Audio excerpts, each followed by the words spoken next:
como que você se interessou por Bolsa de Valores em uma época também onde a informação não estava dispersa como está hoje, onde simplesmente todo mundo vê vídeo na internet, pessoas que já tiveram sucesso. Era um outro Brasil. Como é que foi esse começo?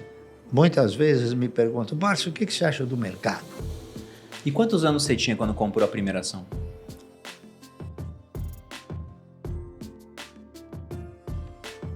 Mas eu queria fazer uma simples pergunta sobre isso, porque você começou, como a gente colocou no resumo, trabalhando muito novo.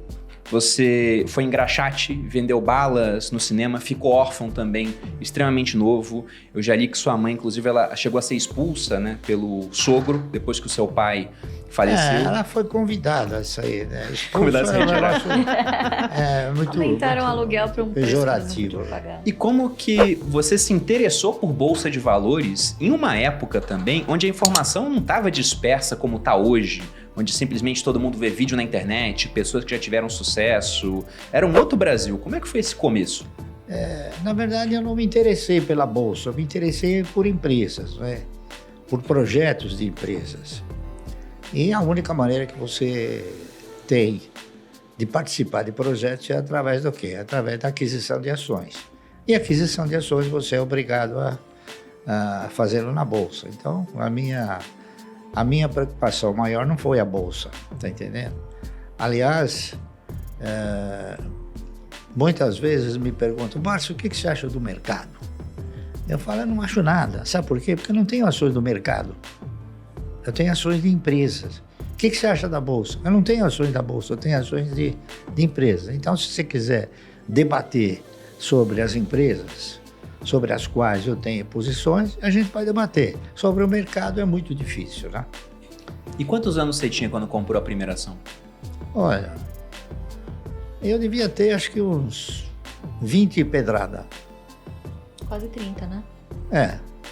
Mais maduro. Quase 30? Então, digamos... Não, 25, depois dos 25. Eu tinha 20... Eu tinha 27 para 28 anos. Eu não me lembro, que a gente fez as exatamente, porque, pô, isso... Eu Faz estou com bastante 84 anos, né? E eu não me lembro o dia, a hora, o momento, né? Eu me lembro que eu comprei, né? Você lembra mais ou menos o ano?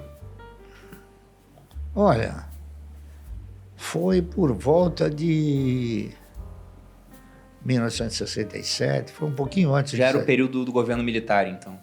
Período militar.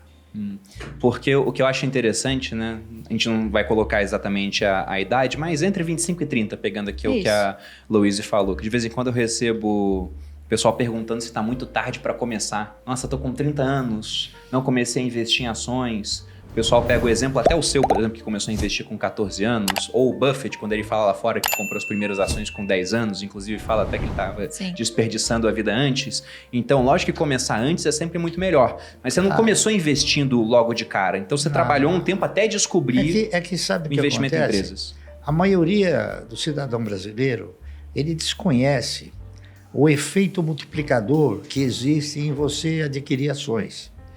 Então, ele desconhece a perspectiva de ganho que tem nas ações. Então, se ele começa com 30, ele já vai achar que ele está velho demais. Não está, entendendo?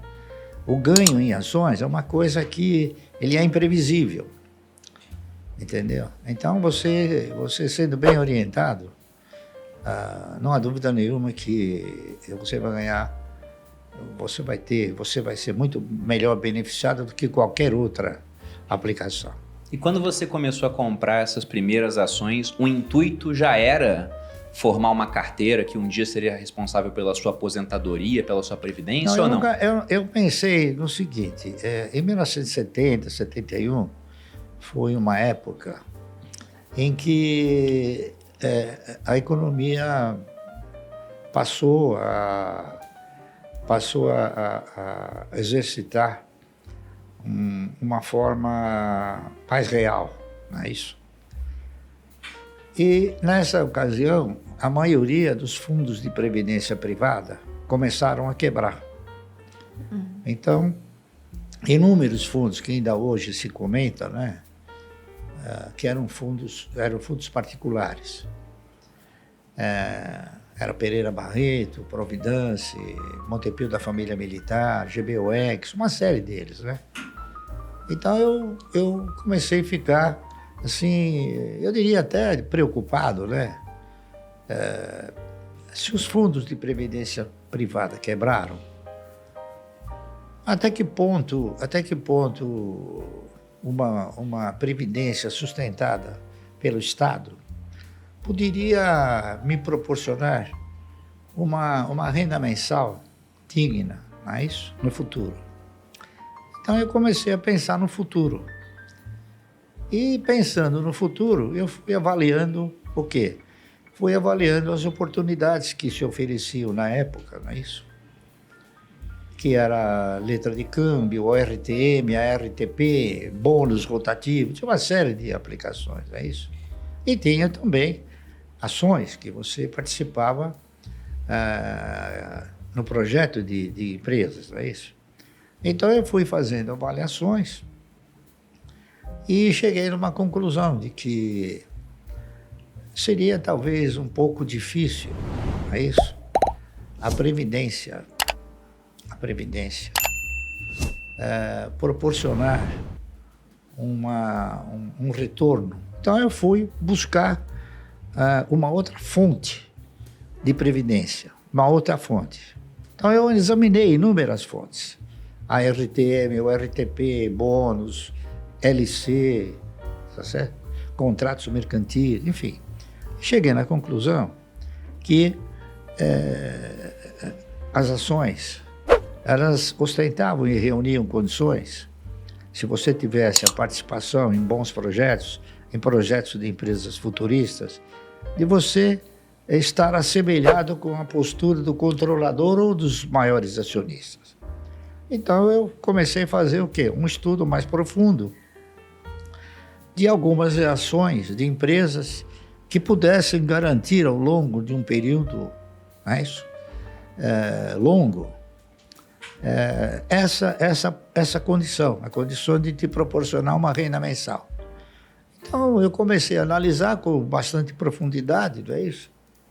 E acabei fazendo o trabalho daquela que eu interpretava ser a empresa que melhor poderia suprir um projeto de 30 anos. Por quê? Porque se você tinha que contribuir 30 anos para a Previdência, eu interpretei o seguinte: por que não comprar 1.000 ações por mês durante 30 anos? Não é isso? E foi o que eu fiz.